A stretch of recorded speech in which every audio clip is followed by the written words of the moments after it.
श्री सद्गुरु महाराज की जय। पूज्यपाद महर्षि संतसेवी परमहंस जी महाराज का प्रवचन। परमात्मा प्राप्ति के लिए गुरु दीक्षा की आवश्यकता। आदरणीय सज्जनवृंद तथा आदरणीय माताओं एवं भक्तिमती बहनों, अभी आप लोगों ने मुक्ति को उपनिषद का पाठ सुना, संत कबीर साहब की वाणी सुनी, संत दादू दयाल जी महाराज का वचन सुना और परम पूज्य गुरुदेव की भी अमृतवाणी सुनने का आप लोगों को अवसर मिला। इन पाठों के अंदर क्या ज्ञान था, क्या सुनाया गया, आप लोगों को सुनाने की आवश्यकता क्यों जान पड़ी, समझने की एक बात है। मुक्ति को उपनिषद का जो पाठ हुआ उसमें मर्यादा पुरुषोत्तम भगवान श्री राम ने हनुमान जी को उपदेश दिया। जिस तरह श्रीमद् भागवत गीता का उपदेश भगवान श्री कृष्ण ने अर्जुन को दिया था, जिस तरह भगवान के उस उपदेश को लोग गीता कहकर संबोधित करते हैं, उसी तरह मुक्ति को उपनिषद भगवान श्री राम का गीता है। जिज्ञासा होती है कि भगवान श्री राम ने हनुमान जी को और भगवान श्री कृष्ण अर्जुन को उपदेश दिया, इसकी आवश्यकता क्या थी। आज हम भगवान के नाम पर माला फेरते हैं, 108 माला पूरी करते हैं, 1000 माला फेरते हैं, लाख माला फेरते हैं और संतुष्ट होते हैं कि भगवान का नाम मैंने इतना लिया। अगर कहीं स्वप्न में हमें भगवान के दर्शन हो जाएं, तो अपने को हम कितना बड़ा भाग्यशाली समझेंगे। लेकिन जिन भगवान राम के साक्षात दर्शन हनुमान जी को होते थे और जिन भगवान श्री कृष्ण के साक्षात दर्शन अर्जुन को होते थे, तो उनके साक्षात दर्शन के बाद फिर अब उपदेश की क्या आवश्यकता रह गई। दर्शन में ही तो काम तमाम हो गया। लेकिन नहीं, केवल स्थूल सगुण साकार रूप के दर्शन से काम पूरा नहीं होता। इसीलिए भगवान श्री राम ने हनुमान जी को और भगवान श्री कृष्ण ने अर्जुन को उपदेश दिया। इतना ही नहीं, बंगाल के एक सुप्रसिद्ध संत हुए स्वामी रामकृष्ण परमहंस देव जी महाराज, वे काली जी के उपासक थे।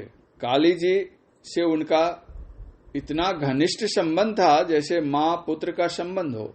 बातचीत करते थे रामकृष्ण परमहंस जी महाराज काली जी से। वह मृणमयी काली उनके लिए चिन्मयी काली थी। लेकिन जब संत तोतापुरी जी आए और परमहंस जी को देखा तो उन्होंने कहा कि मैं तुमको ब्रह्म विद्या का उपदेश देता हूँ, ब्रह्म ज्ञान की दीक्षा देता हूँ, लो। परमहंस जी ने कहा, मैं पहले माँ से पूछ लूंगा, जब श्री माँ कहेंगी तब मैं दीक्षा लूंगा। तोतापुरी जी ने कहा, जाकर पूछ लो माँ से। परमहंस जी के माँ कहने का तात्पर्य श्री काली जी से था। परमहंस जी माँ काली के पास जाते हैं, माँ काली जी से प्रार्थना करते हैं कि तोतापुरी जी आए हुए हैं, वे मुझको ब्रह्म विद्या का उपदेश देना चाहते हैं, दीक्षा देना चाहते हैं, आपकी क्या आज्ञा है। श्री काली जी ने कहा, दीक्षा ले लो। आज चतुर्भुजी श्री माँ काली दक्षिणेश्वर में है। चारों भुजाएं उनकी फैली हुई हैं, आंखें खुली हुई हैं। हम जाकर प्रणाम करें माँ काली जी के श्री चरणों में, और श्री माँ काली जी जो आंखें खोलकर खड़ी हैं, वे मेरे प्रणाम करने के बाद एक बार आंखें बंद करके फिर खोल दें और हम उस दृश्य को देखें तो हमारा हृदय कैसा होगा। अथवा उनकी जो चारों भुजाएं फैली हुई हैं, हमारे प्रणाम करने पर उन चारों भुजाओं में से एक भुजा आशीर्वाद के रूप में हमारी ओर बढ़ जाए तो हमारा हृदय कैसा होगा, हम अपने को कैसा समझेंगे। लेकिन जिस काली माँ के साथ बातचीत होती थी परमहंस जी महाराज की, फिर भी वह माँ काली जी कहती हैं तोतापुरी जी से दीक्षा ले लो। दीक्षा की क्या आवश्यकता पड़ी। मतलब यह है कि मात्र स्थूल सगुण साकार के दर्शन से ही कार्य पूरा नहीं होता। हम अपने इष्ट के सूक्ष्म सगुण साकार रूप को भी देखें, उनके सूक्ष्मतर सगुण निराकार रूप को भी देखें और उनके सूक्ष्मतम निर्गुण निराकार को भी देखें। तत्पश्चात उनके आत्मस्वरूप को भी देखें, तभी कल्याण होगा। जब तक आत्मस्वरूप के दर्शन नहीं होंगे परम कल्याण नहीं होगा। इसलिए भगवान श्री राम ने हनुमान जी को उपदेश दिया, भगवान श्री कृष्ण ने अर्जुन को उपदेश दिया और माँ काली जी ने परमहंस जी महाराज को तोतापुरी जी से दीक्षा लेने की आज्ञा दी। मुक्तिकोपनिषद में क्या उपदेश है? मुक्तिकोपनिषद में मुक्ति विषयक शिक्षा दी गई है। मुक्ति प्राप्त करने की क्रिया बतलाई गई है। किस तरह मुक्ति मिलती है, मुक्ति की आवश्यकता किसको है?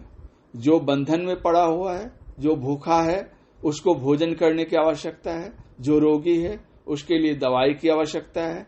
उसी तरह जो बंद दशा में है उसके लिए मुक्ति की आवश्यकता है। बंद दशा में कौन है? हम सभी बंद दशा में हैं। यूं तो हमारे ऊपर कोई बंधन नहीं मालूम पड़ता, क्योंकि हम जब जहां जाना चाहते हैं वहां चले जाते हैं, क्योंकि हम जब जहां जाना चाहते हैं वहां चले जाते हैं, जब भोजन करना चाहते हैं भोजन कर लेते हैं, जब सोना चाहते हैं सो लेते हैं। बंधन क्या है?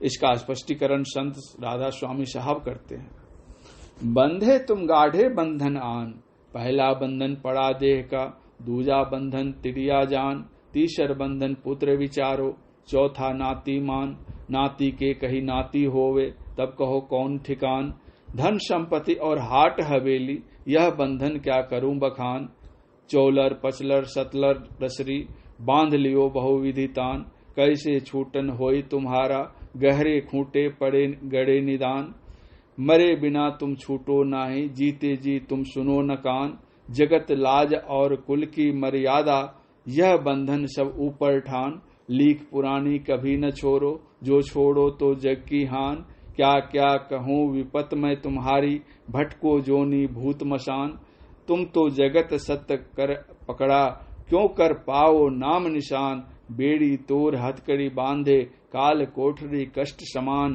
काल दुष्ट तुम्हें बहुविधि बांधा, तुम खुश हो के रहो गलतान, ऐसे मूर्ख दुख सुख जाना, क्या कहूँ अजब सुजान, शर्म करो कुछ लज्जा जानो, नहीं तो जमपुर का भोगो हान, राधा स्वामी शरण कहो अब, तो कुछ पाओ उनसे दान।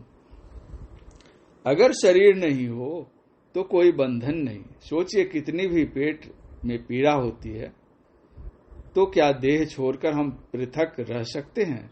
कितनी भी चिंता हमारे सिर पर आती है फिर भी हम शरीर छोड़कर कहीं जा नहीं सकते। विपत्ति का पहाड़ हमारे ऊपर टूट पड़ता है फिर भी इसी शरीर में हम घुलते रहते हैं, कहीं निकल नहीं सकते। वस्तुतः समस्त दुखों का मूल कारण अपना शरीर है। शरीर होने के कारण ही अन्य बंधन पड़े हैं। जैसा कि राधा स्वामी साहब ने कहा, पहला बंधन पड़ा देह का, दूजा बंधन तिड़िया जान। यह पुरुष का संवाद है, इसलिए दूसरा बंधन तिड़िया यानी स्त्री को बतलाया गया है। यदि कहीं मीराबाई और सहजोबाई में संवाद हुआ होता तो वे कहती, पहला बंधन पड़ा देह का, दूजा बंधन पुरुषा जान।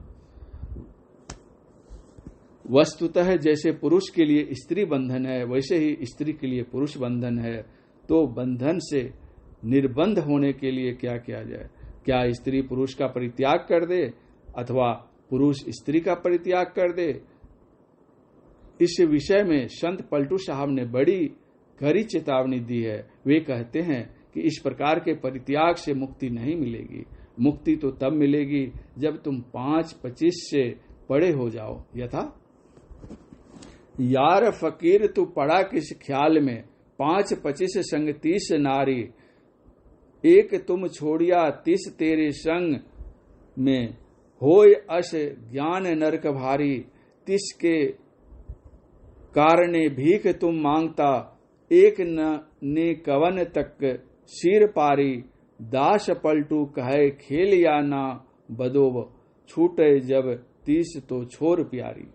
कहने का तात्पर्य यह है कि पहला बंधन अपने शरीर का है, अतएव ऐसा उपाय हो जिससे हमको शरीर ही नहीं मिले। हमारे परम पूज्य गुरुदेव के वचन में आया है, आवागमन सम दुख दूजा, है नहीं जग में कोई, इसके निवारण के लिए प्रभु भक्ति करनी चाहिए।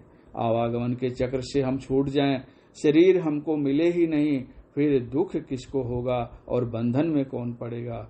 जैसे केले का वृक्ष होता है, देखने में वह एक मालूम पड़ता है, लेकिन केले के डम खोलों को हटाते जाइए, कई डम खोले हट जाएंगे, उसके बीच में एक ठोस पदार्थ रहता है जिसमें फल लगता है। उसी तरह यह शरीर देखने के लिए एक है, यह भी केले के वृक्ष के समान है। स्थूल डम खोला, सूक्ष्म डम खोला, कारण डम खोला, महाकारण डम खोला, ये 4 जड़ के डम खोले हैं। इसके बीच में कैवल्य है, उस कैवल्य में वह ठोस पदार्थ है, उसी के बीच में रहने वाली चेतन आत्मा है। उसी चेतन आत्मा से परमात्मा की प्राप्ति होती है।